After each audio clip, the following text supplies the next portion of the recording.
Welcome to Pleasure Uprising. I'm Dr. Laura Juergens, intimacy coach, somatic practitioner, and your guide to getting out of your head and into your body, your desire, and your real capacity for connection.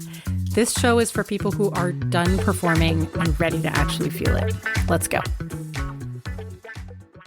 Hello, welcome. Today we're talking about body shame and your sex life. It is not you, and yet the bummer is, but kind of the good news is that only you can fix it. Because thankfully, you don't have to rely on somebody else to fix it. So today we are going to do the first body shame episode. And I'm going to do a few of these on different types of body shames. But this is kind of the overview one.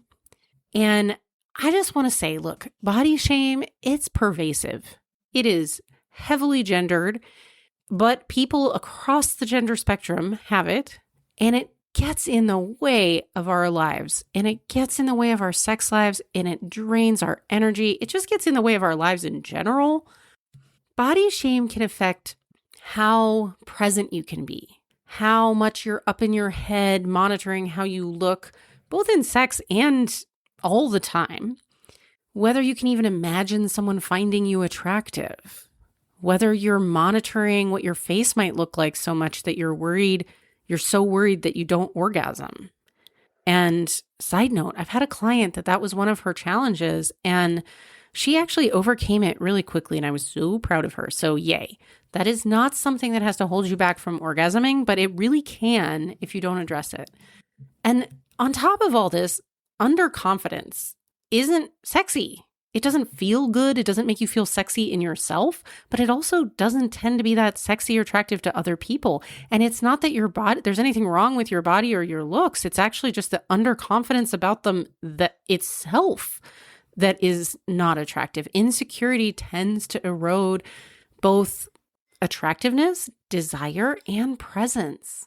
So today we're going to talk about where body shame, looks shame comes from, why we perpetuate it so much ourselves, and what actually works. Instead, shame does not help us look different or be different, I promise you. And if you think that it does, that's part of what's keeping you stuck in shame, because it's giving you this false sense that shaming yourself is somehow motivating you to be different.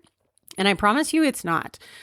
Actually, no, we'll talk a little bit more about this. But the other thing that doesn't work is bullshit hollow affirmations that you don't believe. And so I want to call that out too, because a lot of people are doing that in a way. Look, if you can believe it, if you say that sentence to yourself and you feel it in your body and it feels good, then go for it. But if you resist that affirmation, it is not helping you. And in fact, it could be making the problem worse. So this is going to be a series. This one is going to be general. And then we've got some separate episodes coming specifically on genital shame. And I want to talk about shame for people with penises, and I want to talk about shame for people with vulvas. And we're going to do that coming up soon. But today we're going to talk about overall shame around looks and our bodies. Yay. Let's do it. Because it's not helping us at all. So, okay. Where does this shit come from? It is not, even though it sounds like it comes from your brain, it is not actually coming initially from your brain. The thing is, we are all swimming in this cultural soup of expectations for looks. And sometimes it's just that. Sometimes it's media, advertising. That is plenty. And if you are a woman in particular, it is a crazy world out there, how much body shaming and looks shaming there is for women that you just get exposed to on a daily basis just by existing. But a lot of times there's also family stuff. There's cultural stuff. There's kids at school. There's siblings. There's mom and dad. There's grandma. There's grandpa. There's people. There's doctors. There's skinny diet culture. There's religious framing around quote unquote gluttony. There's the beauty industry, which is number one culprit. But there's also just a lack of, there's some real medical misinformation in the medical field that is only just now starting to slightly be corrected. There's a lack of health at every size literacy. There's just all kinds of body shaming, a lot of fat shaming out there, fat phobia, as if fat is somehow bad, even though we actually all need it to survive. There is a giant patriarchy angle. Body shame is much worse for women by design, not by accident. It's by design. A media firm actually once surveyed thousands of women just to find out exactly when they feel ugliest. And they found out that it's Monday mornings between 5 and 7 a.m. And then they told this media firm, they told beauty brands to run their ads exactly at that time during what they literally called prime vulnerability moments. And that is body shame by design. Separately, when Dove actually launched a campaign asking women around the world if they thought of themselves as beautiful, only 2% said yes. 2%. That is not a personal failing spread across millions of women. That is what a business model built on manufactured insecurity looks like. There are people making a shit ton of money, making us feel bad about ourselves, and then selling us what they think, even if they don't really believe it, but what they think we're going to want to buy as the quote unquote solution, right? Selling us solutions to invented problems because there's nothing wrong with you. I just want you to think for a minute about all the pets you've ever had or encountered. If you've never been a person who's lucky enough to have a pet in your life, maybe you have severe allergies, you've probably seen some animals out in the world. I want you to think about all the pets or like animals that you've seen in your life. How many of them did you tell you are not attractive enough for me to love you? How many of them did you shame for, their snaggletooth or their little floppy cat belly or the way that they got gray around the muzzle when they aged? We do not shame our pets for this. We love them, sometimes even more, because of all their little quirks and differences and all their cute little things about them. We don't even think it's bad. But we have been trained to shame ourselves and to have this idea that somehow we don't fit in if we're normal people. To the extent that, have you seen the plastic surgery industry lately? It is insane what people are walking around doing to themselves. And men are increasingly targeted too. The National Eating Disorders Association and academic researchers actually noted that men represent a growing percentage of people struggling with eating disorders.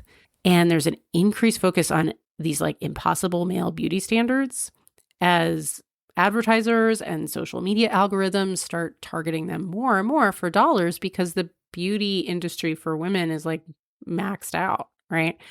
And a lot of our parents and grandparents bought into this stuff. And it's not because they were trying to make us feel horrible about ourselves, but it's because they were advertised at and they were given false information about quote unquote health. And then they passed to us that we need fixing to fit this quote unquote ideal, usually out of a desire for their loved ones to find security and acceptance. And a lot of times to find, their hope is that we would find security and acceptance that they didn't have. But we should be able to have security and acceptance regardless of what we look like, what our body size is, how big our lips are, or this, whatever it is, right? Who you are, how you are born is already enough. How your body works is already an amazing gift. And I want us to start thinking of ourselves like a beloved pet. I love my cats so much, no matter what they look like. I don't care how many crunchies they ate today. I'm not monitoring it. I'm letting them live their lives shame-free. And I am loving on them. And that's how that's how I've actually learned to treat myself. And I could tell you, it has given me about 40% of my brain back. I do not spend any time thinking badly about myself anymore. Let me revise that. I still have to do maintenance. And if I'm not doing maintenance, on my body image, it slides because I'm still exposed to all this stuff that everybody is. So I have to do active maintenance on it. And I can tell that I need to do maintenance and I'm slacking on it if I start to feel bad about my body. But at least I know how to get out of it now, and I don't take it seriously. I'm like, oh, I'm starting to feel bad and I just had a judgy thought. I need to go do some maintenance. And it feels really freeing and really good. So I just want to say it's possible. I'm a person who used to look at myself in the mirror, think I'm ugly, I'm fat, I'm disgusting, and like shame myself for it. I used to try to be bulimic and I failed at it and felt bad for failing. There is so many years of my life that I wasted trying to be in a different body and look different. And I just don't want anybody to spend any more time doing that. And I don't want it to affect your relationships and your sexual pleasure and your connection in your life. Because for so many of us, it's not just that internal self-shaming narrative. It affects everything. It affects how much energy we have to do other stuff in our life. It affects whether we feel like we can even go to the beach and have fun, right? And so, gosh, it's such a bummer that it affects your pleasure in your body and your capacity for connection. But if you're up in your head worrying about how you're going to look, then you're not present with your pleasure and your partner or yourself. So let's get into what the heck is. We need to debunk a couple myths here, because a lot of people still believe this, like the medical mythology around fat phobia. And I want to say, first of all, that it is not true that fat is unhealthy. And people use this against themselves. When they stop shaming themselves just for how it looks, they'll start shaming themselves for fat being unhealthy, like as if that's a better reason. The medical establishment has a fat phobia bias that is rooted in misinformation, bad statistics, and racism. And if you're using, but fat equals unhealthy to shame yourself, you need to listen up and correct your brain and do some more research, because it's not helping you. And it's actually not helping you motivate yourself to even be more fit, right? And fitness and fat are not equivalent. Those are not, like, you can be fat and fit. Health and size are not the same thing. So back when the BMI tool, the medical establishment has been hyperfixated on for years, was introduced, where did it come from? It was not built by a doctor. And it wasn't actually created to apply to quote unquote health at all. It was created in the 1830s by this guy, Adolphe Quetelet, a statistician, using population data almost entirely from European men to describe an average man for social statistics. It did not have anything to do about individual humans or health. And so it was actually created for a very different purpose. And then it was used in weird ways by a medical establishment that for years told you needed to eat like fat-free bagels, right? And like rice cakes. I mean, we have people who are doctors who were trained in the age of Slim Fast and these like extreme yo-yo diets. The stigma itself turns out to be the harm. So interestingly, all those correlative studies, which are badly designed in the medical research field, by the way, it's actually weight discrimination. Weight discrimination is linked to a 60% higher risk of death, independent of actual weight. So, and that actually is a useful correlation because it's independent of actual weight. The shame of weight discrimination is causing stress that is actually doing the damage, not the number on the scale. And what we've seen is the weight cycling, repeated dieting is actually what causes metabolic harm, not the starting weight. And the correlation that they were using, that BMI is related to increased risk of death and increased risk of disease, is actually what we see now is mostly due to repeated dieting and trying to lose that weight. And people who are heavier are more at risk of repeated dieting, trying to lose that weight. And that repeated dieting is actually what causes the metabolic harm. So your doctor's discomfort with your body size may say more about a flawed 200-year-old statistical tool and bad medical research design and cultural bias than your actual health. So I really highly suggest that if you are still stuck on all this stuff and you believe this medical fat equals unhealthy crap, that you go look at, there's a great book called Health at Any Size, and there's a whole like health at every size movement. So I will actually link the book in the show notes. I really do recommend it. And I have zero relationship with the people who wrote it. I just think it's great. There's also a racial layer. Fat phobia has documented roots in colonists framing thinness as evidence of white, quote unquote, superiority. And these like Eurocentric standards of thinness, straight hair, lighter skin getting treated as a default in culture and medicine. And, you know, we have Black, Indigenous, and people of color patients reporting bias in care all the time. Okay. So just super important, if you're using the old sort of fake medical excuse to shame yourself for having fat on your body, to look into where it all originated, understand medical bias. It's not to say anything bad about medical doctors, but they are fallible humans, y'all, and they have been wrong. So let's not keep perpetuating it. Okay. So how do we keep all this body shaming stuff alive? And why do we bring it into the bedroom? Why do we bring it into our lives at all? The thing is, we received all these messages from such a young age that what happens is our brains, to try to make us, fit into the herd, are repeating these beliefs. And they're hunting for evidence a lot of times that we don't fit in. When we get into a habit of doing that, when we practice it, those neurons start firing together. Those neurons are wiring together. That's the sort of neuroscience cliche, right? The fires together, it wires together. And so if every time you see some fat on your body, you're shaming yourself, or if every time you see your face in the mirror and you don't like your nose, you're shaming yourself about your nose, then it starts to feel like that's just true. It's the repetition makes us feel like it's true. And then we start literally hunting for evidence that we're right about how bad we look instead of evidence that we're wrong. And I have seen so many people in my practice do this. They would like to tell me if we address one of their body shames and they start unwinding it and they actually start feeling better about it, they'll be like, yes, but look at this. Or they'll start arguing for why they actually should feel bad about it. Why do we do that? It's because we'd actually rather be right than feel good. We mistakenly think that shame will motivate change or protect us from others shaming us first. And there's a part of us that actually gets a little dopamine hit from feeling right and doesn't pay attention to the other part of us that is feeling awful.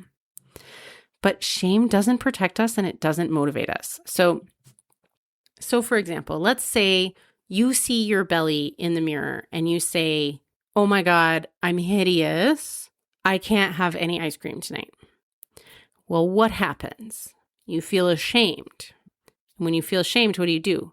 You try to soothe yourself. And where do you go? You go get that ice cream or something else. And what happens is we have this sort of inner rebel. And our inner rebel resists our shaming. She's onto something real because we're not right when we shame ourselves. But the inner rebel is like, when you feel bad, it's going to want to do the exact opposite of what you're telling yourself. So I'm going to give you my story. Like, I used to spend a ton of time worrying about my arms, my arm size. And I didn't know how many other people had this until I started coaching. And then I realized so many women have all this shame about our arms. And, it goes back to this idea that women are supposed to have these tiny, skinny arms. They make clothes that I literally cannot put my arms into. The armholes are so tiny. This idea that women are supposed to be weak and thin. And I have never had little arms. I have never had skinny arms. Even when I was the smallest I've ever been, I've never had small arms.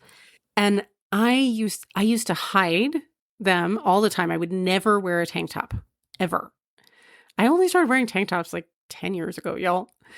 Once I got over this business, I used to spend so much time and effort trying to figure out how to cover up my arms.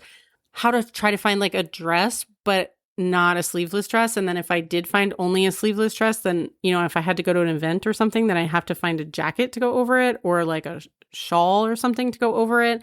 And then I have to find one that didn't look dumpy. And it was just like a whole part of my life. I spent hours of my life, so many hours, probably cumulatively like days or weeks of my life worrying about my freaking arms. And I would tell myself, well, I'm not allowed to show them to anybody. I would tell myself all the shoulds. I shouldn't eat.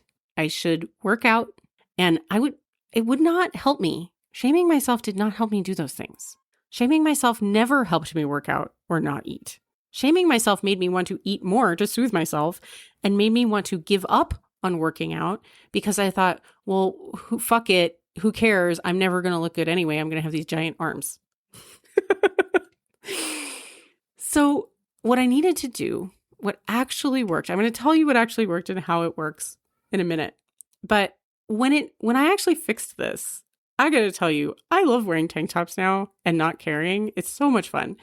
And what I've realized is that the beauty standards and the shirts are the problem. I'm not the problem. My body's not the problem. Me having muscles and like fat and like just like space, like body flesh on my arms is not a problem. And so I don't think about it anymore. I don't worry about whether somebody doesn't find me attractive because they don't like my arms. That's fine. That's their choice. It's totally okay. I do not care. If you don't like my arms, just move along and find somebody with scrawny arms. It's fine. I don't want to date you anyway. So I am free. I'm not worrying about it. I get to have pleasure. I get to have somebody like kiss my arms and not worry about it. One of my clients who was so self-conscious about her arms, actually, they were like her biggest erogenous zone. And she really wanted to be touched on her arms. She loved it. It turned her on so much. But she would never let herself love her arms till after we finished working together. It was great. So what actually works? The thing we got to do, we got to start pointing positive. So this is actually a kayaking story that's going to turn into a story about body shame. But pointing positive, what the hell do I mean? So you will relate to this if you have any experience with the kinds of sports where you have to really look where you're going, like mountain biking. I'm doing whitewater kayaking these days. So last weekend, I ran a class 4 rapid for the first time, past a feature that was literally called decapitation rock. So here's the deal. You can't look at the rock. If you look at the rock, even though it's called decapitation rock and it makes you really like nervous about, I probably should look at this rock. No, you can't look at the rock. You got to point positive. This is the principle. You don't look at the danger because you are going to go where you look. The same in mountain biking. You acknowledge it, you scout the situation, and you wholeheartedly ignore that it's there and you focus on where you want to go. I avoided looking at that rock like it was my job. And I went right into the eddy that I wanted to go into right before I went so I could peel out and go over this little waterfall.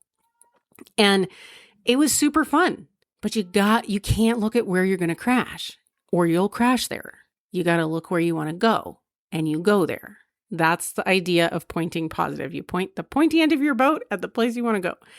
And the same thing is true with working on your brain.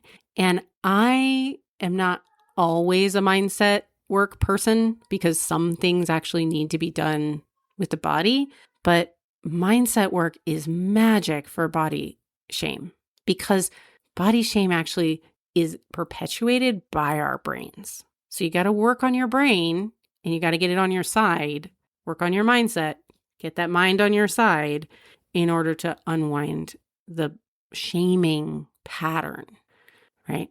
So what we can't do is we can't entertain all the horrible thoughts. Like, I'm ugly, I'm gross, whatever your thoughts are. You can't let them in and throw them a party. That's like staring straight at decapitation rock. You're aiming yourself at the thing you don't want. We got to reframe. We got to stop deciding to believe the worst about ourselves. There is zero objective truth. All kinds of people find all kinds of people attractive. And if you need any evidence, the porn industry, if nothing else, proves this beyond a doubt. Everybody is attractive to somebody else. And every type of body, every type of thing that you might have, every type of feature that you might have is attractive to someone. You don't have to decide that you are gross or ugly or anything. You can decide that you actually like those things about yourself. You can decide that your body is fine exactly as it is. You can decide your body's wonderful exactly as it is. You get to decide how positive you want to go. And if you want to stay miserable, then you can decide all those negative things are true. But know that it's a choice. You didn't initially get that choice because the shaming stuff, it's like it happens to us very young. But now as an adult, you have the choice about whether you want to keep it or not, whether you want to point yourself at Decapitation Rock and crash and feel like shit, or whether you want to have a nice little ride off of a waterfall into a nice little soft landing like I did. So I want to invite you to consider, what if you stopped believing the worst things about yourself? What if you stopped believing your brain when it gave you those thoughts that you never even put there by choice in the first place? What if you chose more intentionally to think differently? And look, the goal to hold is not where you start. The ultimate goal for me was not to just feel neutral about my arms, but I had to go there first. I had to go from horrible to neutral to then positive. The ultimate goal is believing, for me, was believing I was 100% lovable, acceptable, sexy, and attractive exactly as I am, without having to change at all, without having to lose weight, without having to make my face different. And it took me a while to get there. But I tell you, that effort was so worth it, amazingly worth it. And you inch towards it bit by bit, without backsliding into looking at the damn rock again. And you do that by starting to actually turn your boat positive, turn your brain positive. And you don't go there all at once. And that's what's the difference between doing real mindset work and doing bullshit affirmations. There was no way when I thought my face was gross and ugly that I could have ever believed the affirmations like, I am beautiful. Like, no, it was not going to happen. Now I can believe it, but it took me a while to get there. We can't go 100% all the way to the other side of the river, right? You got to build a bridge. So first, what we got to do, you got to get the thoughts. Here's the steps to point positive. I'm going to give you all the steps. Step 1, get the thoughts out of your head and onto the paper. See how extreme and bad they actually sound written down? These are your decapitation rocks. I want you to pick the parts of your body or the parts of your features that you shame the most, that you feel the worst about, and actually write down the thoughts you have about them. Get them out of yourself onto a piece of paper where you can actually see them, acknowledge that they're there, and then we're going to work to introduce some more neutral thoughts. We're not going to rule out, we're going to not do bullshit affirmations, right? You're not going to jump from I'm hideous to I'm beautiful. It's not going to stick. It's going to backfire. Instead, you're going to figure out some more neutral thoughts. It might be, maybe my face might be acceptable to some people, or I have a human body, or I have a human belly. My arms are a normal size for many people. Like, do you see how these thoughts, they're not all the way to the extreme other side, but they're getting a little more neutral. They're not shaming. It's possible that my thighs are actually attractive to some people, right? Like, that's going to be a little more neutral if you've been telling yourself you have something about you is disgusting. So find some more neutral things that you can believe, and make sure you can believe them. Don't go past your belief capacity. Find something that's more neutral that you can believe, and then you got to practice it like it is your job. You got to practice that thought like it is going out of style. Like, you got to say it to yourself 100 times a day, like it's your mantra, and that is how you point positive and away from the rock. Because you got to start having those neurons start wiring together. So you got to let them fire together. So you got to start thinking of every time you think about your thighs, you got to think the more neutral thought. And you actually got to think it even more than that. You got to think it on purpose 100 times a day for weeks, literally. And I'm not saying this is easy, but it is way easier than carrying the weight of self-hatred. And I invite you to think of yourself as a sweet little pet. Your body is your best pet you're ever going to have. It's going to carry all your hopes and dreams and your entire experience of life. It's going to let you move through the world. It's going to let you have experiences and meet people. And do we really want to shame it? Do we really want to? Because what is the benefit? There isn't one. So when you do that work on yourself, then you can start having a landing place even for people's compliments. And then you can start not caring. Once you start feeling neutral or even positive, you can stop being so focused on what you might look like that you're missing the chance to have pleasure and connection with people who are right in front of you or with yourself. And I really want that for you. So we're going to go into some other types of shame, but I want you to know that this type of mindset work, and I do this in much more detail with my clients, very specifically. We walk through it. We teach them how to actually self-coach themselves through all of this stuff step by step. But I'm giving you like a broad brushstroke here because I want you to see that it's possible to wiggle this and to shift this. If you've been feeling stuck in body shame and it's been pulling you out of intimacy and relationship and connection, or you've been feeling like you don't deserve to have relationship because of this, I want to tell you you're wrong. And you don't have to stay stuck in that. You don't have to believe that stuff. I don't believe that about you. So it's not your fault that stuff got planted in there. You don't have to believe any of the crap that's out there about anybody. Nobody is unworthy of love because of how they look or what their body looks like. So I'll throw that book in the show notes and we'll be back to talk about other types, genital shame in specific. And we'll be back to also talk about more of those developmental wounds and how they affect our erotic desires. But thank you so much for being here. And I'm really grateful for you. All right. See you here next time. Ooh, so one quick cool thing. I've got a new way for you to reach me directly, and it's called fan mail. You will see the link in the show notes. So you can send me a text or a voice message straight to the show. Ask me a question, tell me how an episode landed for you, whatever you want. I read and listen to every one of them, and you might just hear yourself get a shout out on a future episode or hear me answer your question directly. I want to hear from you, so please use it. Hey, before you go, if you enjoyed this show, I want to invite you to check out one of my favorite things that I've ever created. It's a free guide called Get Out of Your Head, a starter guide to releasing the pressure, shame, and shoulds around intimacy.